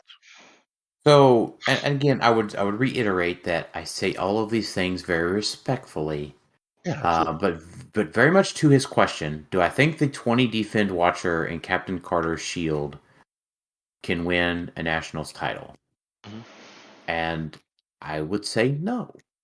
That's my answer. Y'all are saying maybe. Yeah. I wouldn't rule anything out. Okay, there we go. I'm taking a little bit more definitive. So, all right, I'm saying no as of May 24th, 2022. Tyler, you're saying yes, no, or maybe? I think I'm just saying maybe, just the last one. Okay. It could. It's possible. Alex, yes, no, or maybe? It's a maybe. Azrith, yes, no, or maybe? Yeah, I gotta go maybe too, just because I don't think it could consistently do it, but 1 out of 10. Any given Sunday. Any given Saturday, as it would be. So, now I think that the Watcher is very good. I even talked about how maybe he's broken, and probably gets an errata because of his. It's just a wonky interaction. So, but I don't know. We're talking about the one that turns back to click. That turns the whatever. Yeah, turns to the click. Right. So, I don't think so. So I'm going to go with no. I will happily be proven wrong. I don't think you'll be happy because that means you would have lost Nationals. I can't wait to win Nationals with a 700-point figure if we're talking about Watchers. Yeah, exactly. So, and Alex, you think that, right? But here's what it is. You're just trying to get a rise out of me because you're on vacation and you're by the ocean right now. Not right So- this second. The ocean makes his blood boil. Yes. Right. The ocean turns Alex into an instigator. I did send a picture to the team earlier saying I was going to do a Rocky montage, training montage True. on the beach. So Would the ocean actually just turn Alex into a salty person? into what? You cut out. A salty person? Oh, salty. Ah. Oh gosh. So here's what my measure of success is for nationals. And like Tyler has alluded to, it's any given Saturday, right? It could be my day, it could not be my day, right? There are 4 of us on this podcast with an additional 2 of us that are not on the podcast right now coming from our team. Is TJ not coming? TJ, 7. Sorry, 3. Yeah, I'm trying not to forget anybody like I did last week. Alex is on the list of getting forgotten again soon. So there's going to be 7 of us there, right? Out of a possible 64 people. We're all going to try to win. But so here's what my measure of success is, right? 1, have fun. 2, have I taken the necessary steps to be the best possible Clicks player I can be by nationals? And I think I'm doing that. The day of the qualifier, and then the day of Saturday, have I done? Did I play the best game I could possibly play? And if Thanos isn't touched, did I remember to roll my fucking destroyer? If I meet those requirements, then whatever ends up, I will be happy with. Now, a loss will always sting, right? I think that's inevitable. But like my loss to Crampton, it doesn't sting that bad. Other than the fact that I forgot to roll for that stupid ass destroyer. And I'm going to punch him in the gut every time I see destroyer. But other than that, I don't think that would have changed too much. It could have, but I don't think it would have. I know that I played a very good game against Scott, and it just didn't turn out to be my day. And I'm okay with that. So, if the 20 defense watcher with a Captain Carter shield wins nationals, I will not be salty, even if it's something that I lose to. It just is what it is. I made a statement as a podcaster 2 months ahead of the event. So PJ will listen to this episode and will solely build with Watcher now. So just to prove me wrong. And I think we're all big enough that if it does win nationals, we will all congratulate that person on it being their day. Not me. Right. I hate him. Yeah. Exactly. So, I just want to run through a couple other questions. How long have we been? Craig doesn't give me a timer. About an hour and a half. About an hour and a half. Okay. So, Jason Labandera, pre-releases for Disney Plus have started. Any super rares or chases you think we should acquire multiples of for team building? Probably Loki chase. You think? No, I don't. I was like, in multiples? Not even in singles. You could run double visions for the retail. All right, so I'm going to look at super rares. So we've got a super rare Spider-Man.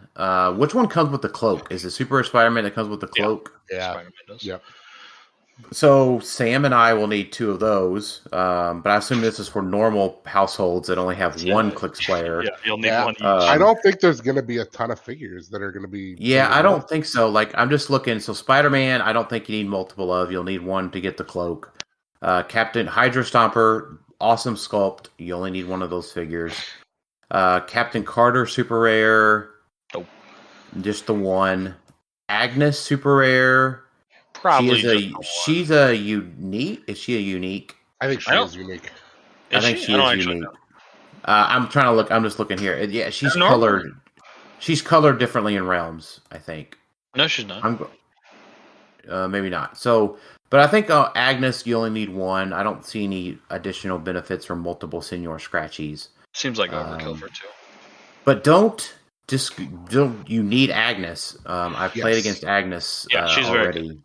Very, very good. Like Tyler said, multiple visions. I'm just running down the list here real quick.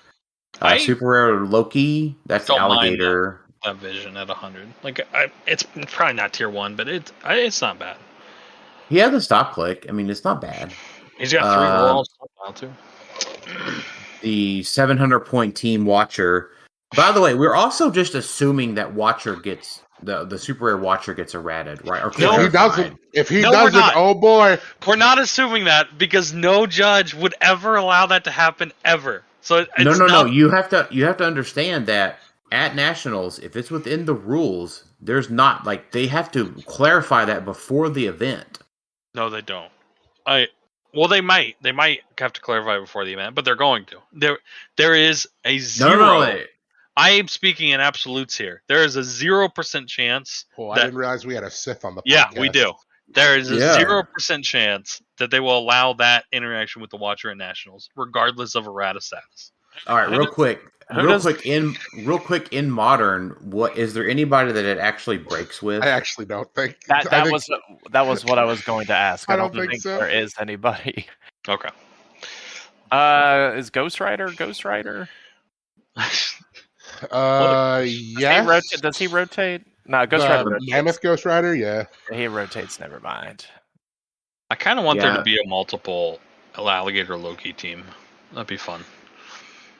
Oh, that sucks that guy retires. Which one, Exodus? No, the big one, the big Ghost Rider. Are there any? Mammoth, Are there any good modern water maps? I don't think not really. Right? No. I think that's what they need to do. Come on, Manhattan Bridge has one. Right, but not great. Okay. Right. If you take a Sharpie, you take a Sharpie to Zakarian Iron Man, you could get multiples to that. Honeymoon Resort is actually like half of the map is water. Right. Okay. But so real quick, Winter Soldier, no. Loki's a unique. Falcon, no. Maybe if you listen to Tyler's delusions. What? I'm kidding, Tyler. I just said he's full my breach. That's true. I know. So Agatha, probably not. Sounds like a fun game. It does. Scarlet Witch, maybe. Like maybe double Scarlet Witch or quadruple Scarlet Witch. I don't like Scarlet Witch. I don't either. Chase Loki, you're right. That's more like a rare dial. Mm-hmm. Collector's a unique. Gamora, daughter of Thanos, is nope. Saki and Ultron are uniques. Captain America, which is that Sam Wilson. It's the Sam Wilson Captain, yeah. Okay. No. So I will say though, look into picking up multiple of the objects if you can. Why? Because if you want to play swap teams that get multiple objects. That's you. Yeah. Right. So if your name is Alex Coos, don't go rushing out thinking you're going to get multiple Red Wings. Like you could get Red Wings if you play the Falcon, but not on the Chase. So. Right. The two chase objects are the dark. Or the chase object is. What was that swap team you had that it just like you swapped and you dropped like 10 objects at the start of the game? There's a few out there. Now, I will say this to their credit, Disney Plus does mitigate some of that because there are additional point costs for a lot of these. So like even super rare Falcon has an optional trait for +5 to start with. Yeah, I think it's the chases and primes don't. Yeah, and the chase, the chase in particular is named Captain America. Yeah, so you're leaving the swap cap in, right? Which isn't bad. To his credit, the more I look at him, and PJ has convinced me, leaving 40-point swap cap in with enhancement and leadership, 11 for 3. That's not bad for 40 points. It's not bad. I agree. But yeah, multiple objects would be like the only thing that I would think of. Yeah. All right, so moving us along here, John Morley. I like his question. answer his question. How much would the game change if first turn immunity extended to all game elements you paid points for instead of just figures? If you pay for equipment, your opponent wouldn't get to take it away from you, basically. And do you think that would be a good change or not? Okay. I don't think it would change the game that much. I think it would be a great change. I like this a lot.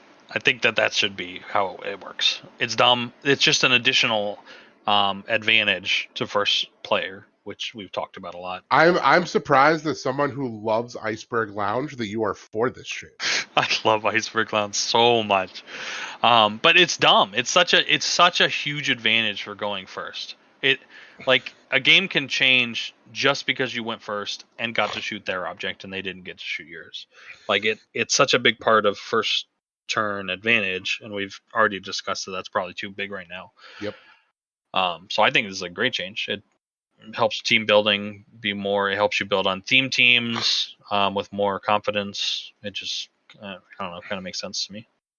I like it. Yeah. I like your explanation, Tyler. Well, thank you, Daniel. I think objects are really good for the game in a way, and also just feel like you feel good when you play an object, like when you get to use it. At least I do. So yeah, having my objects taken away definitely sucks. Right.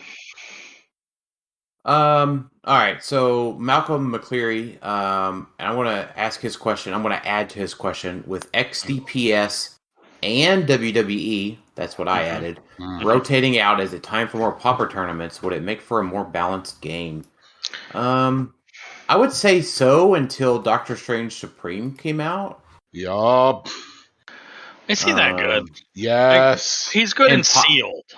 And Pauper, he's good, because remember, that's only commons and uncommons. Yeah, what common and uncommon is beating him? I don't know. There's got to be something. Tyler doesn't have an answer to that. Respectfully. He's not He's like a 13 for 5 with a 19 defense. Yeah, but he's 200 points. Yeah. With the cloak. Yeah. I don't think you may not get the cloak, because I don't think He the might cloak not comes with him. Yeah, he wouldn't get the true. cloak. But yeah, without primes being there, I think it's pretty tough.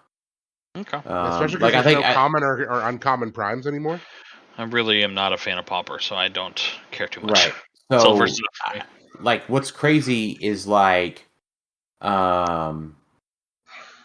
can just play like Mora X and Strange Supreme and or like Herbert? Something else. Herbert Blackheart Window? Chase. Oh no, he's a Chase. He's a Chase. And like, I don't know. So I think my point to all of that would be we also didn't play Pauper when Spider-Man was out. So like an army full of autonomous figures is also just really bad to play against. Yeah. Strange Supreme with Mary Jane Watson, no thanks. Yeah, no thanks. I feel like uncommons are worse than commons most of the time. Well, they are, except for all of the autonomous ones turn into the uncommon ones for the most part. True. There are some rares in there too, but so I think my answer for Malcolm would be it just changes. It's still both really competitive. I mean, you just don't have to worry about 300-point Juggernaut and Onslaught. So I think it's a little bit more balanced, but it's still really powerful. So Brad asked a question that got a lot of responses. Is this was Brad? really cool. Brad Cash Bash Broyles? Yeah, it is. Yeah. So in the matches of Scott Crampton versus Matty G in the Celtic Classic, Matty G beat Scott the first time and lost in Top Cut. If your best strategy to beat a team is figured out in Swiss and doesn't work in Top Cut, should you take the loss in Swiss and save it for Top Cut if you know that you're in? If you're on the bubble, do you save it or do your best all the way? I want to answer this question last. I would like Az to answer this question first. I don't think that far ahead. I will just play my game normally. I'm not I don't really have any like super secret tricks with most of my team. So and I very much side. I know PJ made a comment on that post and I kind of side with him. I don't know if I'm ever going to play you again in that tournament, so I'm not going to bank on the fact that I might. So I don't. Mm-hmm. Right. I tend to agree with that. And what PJ said very specifically is two things. He said, I think in the era of team... No, hold on. Nope. I just says, no, I don't do this at all. No guarantee we will see each other again. Take the wins where you can and force their adaptation. So, yeah. Generally, right, there's not so many different things that a team can do these days that like, ooh, like if you don't do it now, I won't see it later. I mean, then again, there's no guarantee, right? What if you take the L? So I agree with PJ's assessment. The equation that I go to is a sports ball equation from the Colts with Peyton Manning. You can win a Super Bowl. This was when they were 15-0 in the regular season. Mm-hmm. And they were playing in, I think, Denver. And Manning, they wanted to rest Manning. But Manning was on the sideline, suited up, had his helmet on, ready to go. He was like pissed off, right? That he didn't get to play. To be clear, they didn't play him. They didn't play him, right? And because they were worried about him getting hurt, they were worried about all these things. But he's like, I want to be the quarterback that gets the 16-0 record. That's right. And here's my point: you can win a Super Bowl without having a perfect season, but if you have a perfect season and you win a Super Bowl, that's a big deal. It is. Right. Like to me, Tyler, you went undefeated when you won your world championship. Like, it's still about the same, right? And like if it's 100%. In the last round I was in and I played Jay and I beat him and then I played him Top Cut too. Right. So if you are at 100% for winning worlds, I look at an undefeated run as like 102%.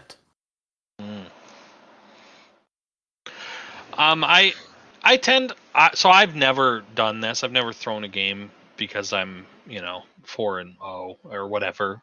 Me neither. I haven't either. And I don't think I would, just because I'm with you. I kind of just want to win the game. I like to win. I don't want to throw a game or play suboptimally just because I don't want to. But there is definitely a what's the word I'm looking for? Game theory argument to say that there's definitely an advantage.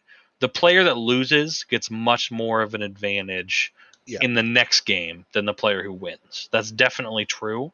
And if you want to maximize your chances of winning the tournament, I think that what Nate said is right, in that if you're both guaranteed in, that you increase your odds of winning the tournament by not doing your best strategy. I think it's unarguably true. If you want to do that, sure. I don't think I would, but so for the there's record, definitely an argument for it. Yeah, for anyone who doesn't know, it was Maddie and Scott played in the third round of a 5-round Swiss, and Scott had no idea that Maddie's Fantastic Four team could one-turn Thanos. And then it happened. Yeah. And then Scott played Maddie in the finals and said, yeah, that's not happening this time. Mm. But in the third round, definitely not. Much harder to pull that. I don't. You use your best strategy in the third round. I think it's only if you're guaranteed in the final round is where this would come into play. Yeah, I think that's a fair assessment. Play to win the game. What does Alex think? I don't know. I kind of agree. Cool. Gotcha. So, yeah, I mean, I think the other thing I think the only other way that I think about this one is that if I go in as number 1 seed and I face the 16th or the 32nd or the 8th seed, they are typically, now, as Tyler said, they've learned more from their losses. But I see it in a little bit different way. Most of the time I face that lowest seed, they are hungry. They are focused. They're excited they made cut. They're excited they made cut. They just probably won a nail biter in round 5. right? They had some clutch play that they did to let them win in round 5. And they're hungry. They're focused. That goes back to me, right? So if I've just have kind of gone through everybody and gone through the motions in 5 rounds, I have to use that break in between rounds to rechannel myself, to be there mentally. Because I need to be able to match their energy coming out of round 5. I think that's more important than whatever they're talking about with strategy. You need to be mentally ready coming off of 5-0 going into facing that bottom player. Yeah, and I like that bottom seeded player. I like that last line that PJ also said is force them to adapt. Like when you may have given away a strategy, but now your opponent now has to keep another thing in mind. And they have to learn how to adapt to that. Meanwhile, you don't really have to change what you're doing because you already planned for them adapting to what you're going to do. I disagree with that. Because again, but if you've shown the strategy, you should know that if you're playing that person again, they now have thought of it.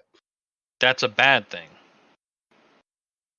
Right? I think that the player who loses the game gains much more the next game. I think that's just true. Because they've seen your strategy. And also you think way more about losses than you do wins. You're like, if I would have done this, So I think it is an advantage to the player that lost. I'm definitely not saying it's not. I don't think that's necessarily true either. Okay.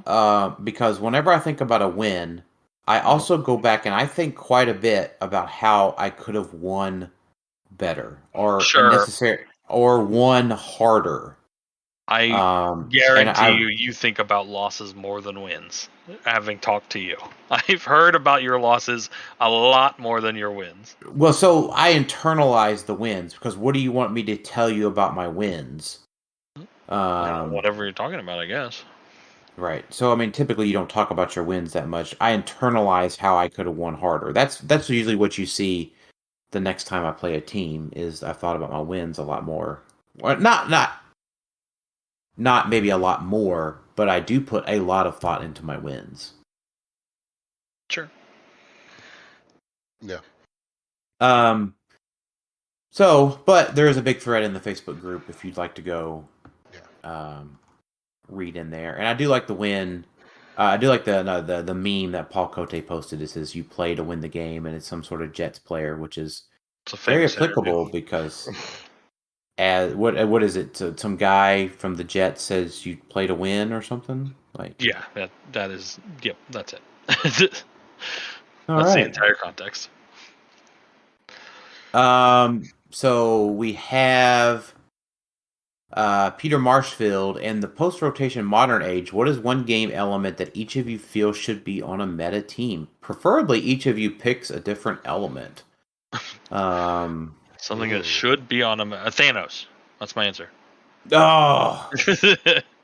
Does he mean should be that isn't? Or is it just anything that should be on the team? I don't know.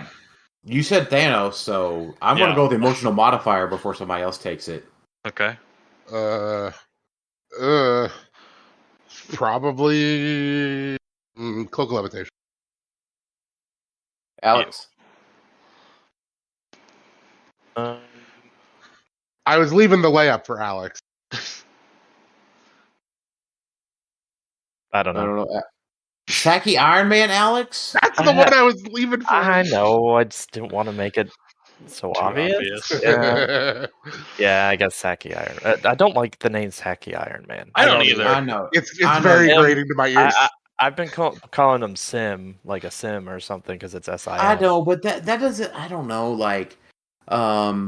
I get it, but I got so much positive feedback whenever I released the name that we called Goblin King for years publicly, that a little bit of toilet bowl humor for Iron Man makes it.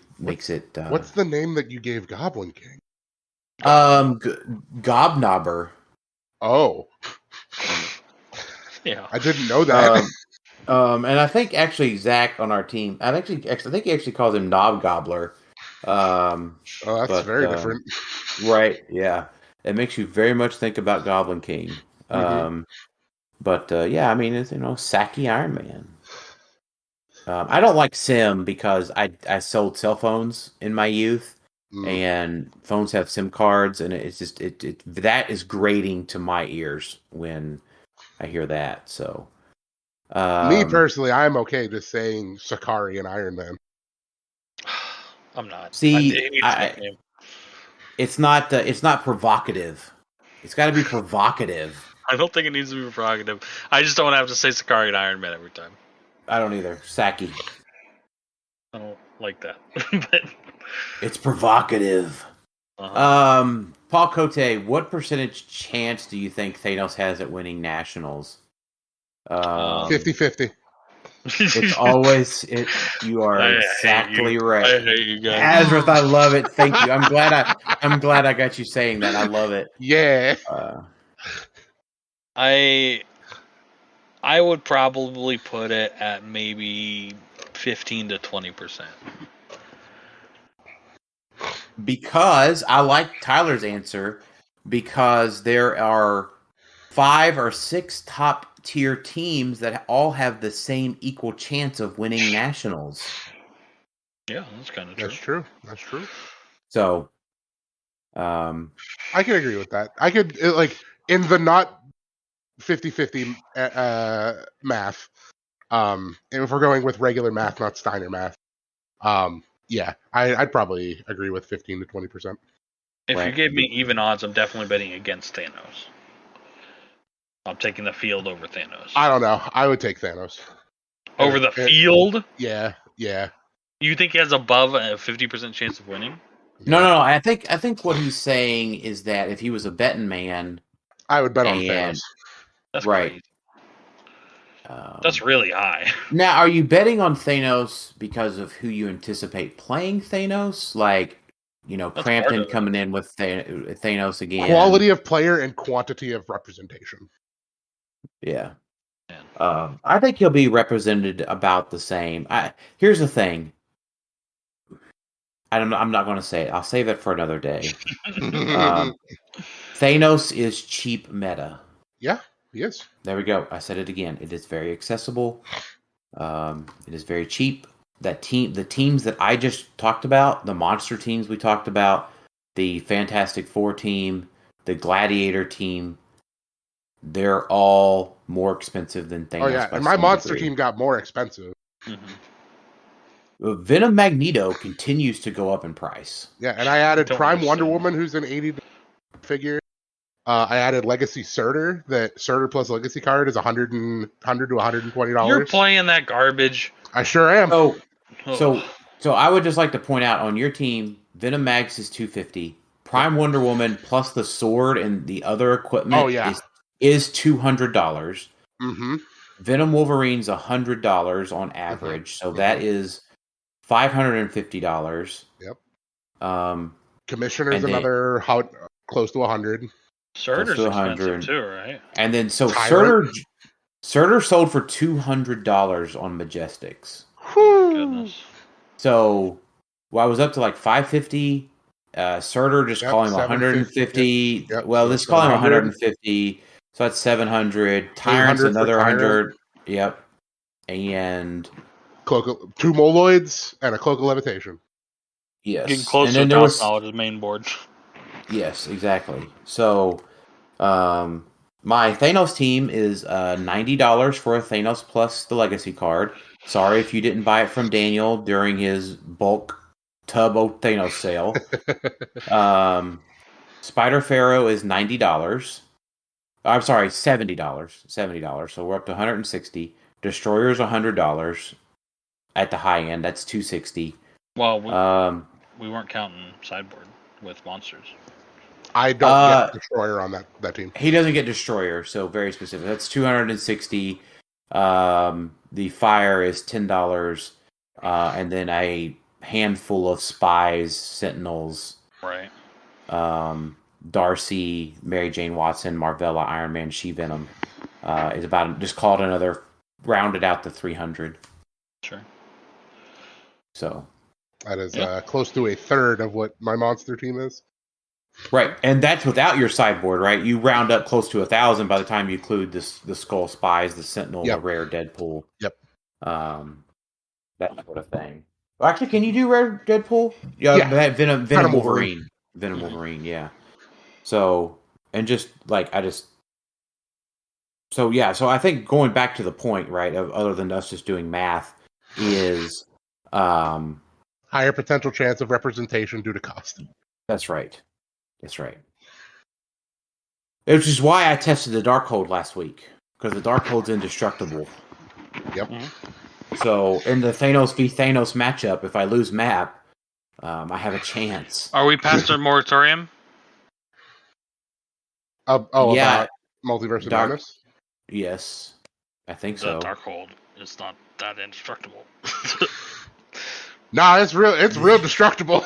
Yeah. Right. Oh man, we don't have time to really talk about a full Doctor Strange breakdown. That'd be a fun podcast to do sometime, though. It would be. We'll include it in. And then Scott, we did talk a lot about Thanos. We avoided talking about whether or not he needs an errata, which I'm very proud of us for doing. Yeah. It's just there is an answer. It's overdone.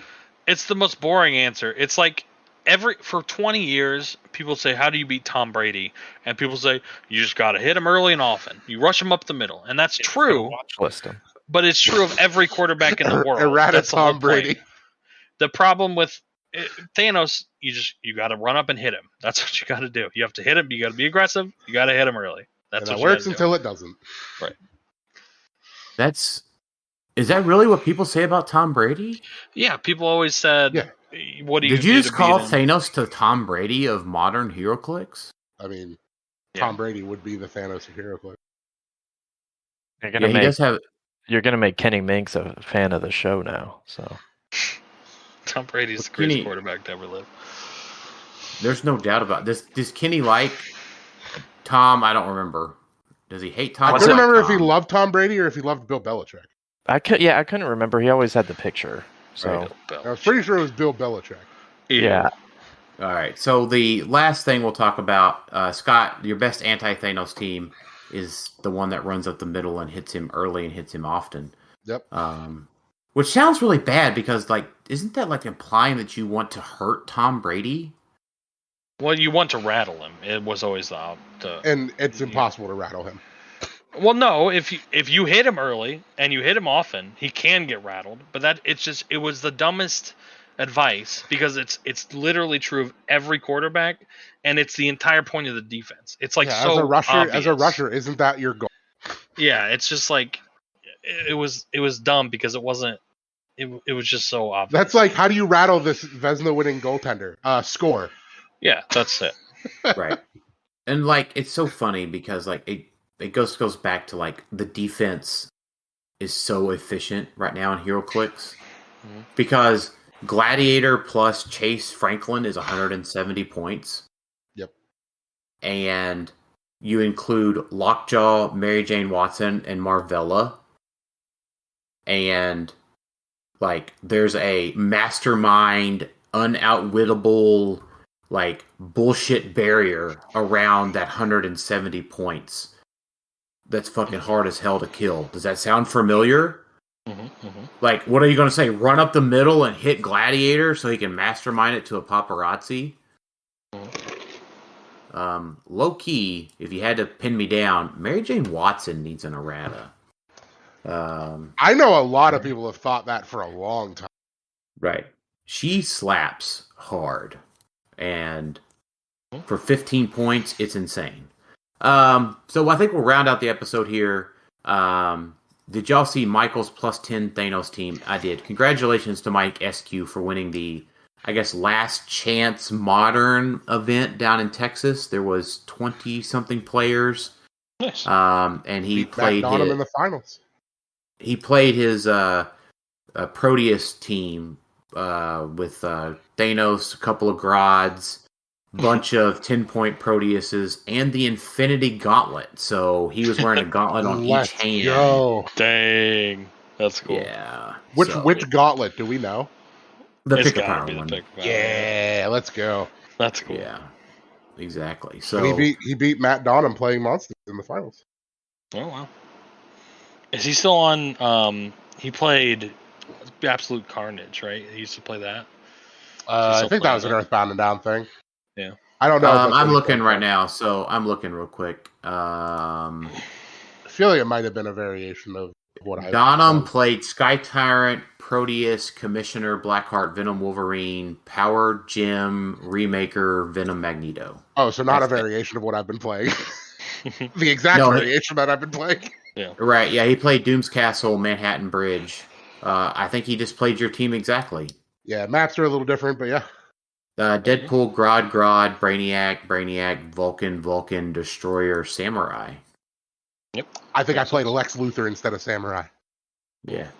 And then SQ played Proteus, Grodd,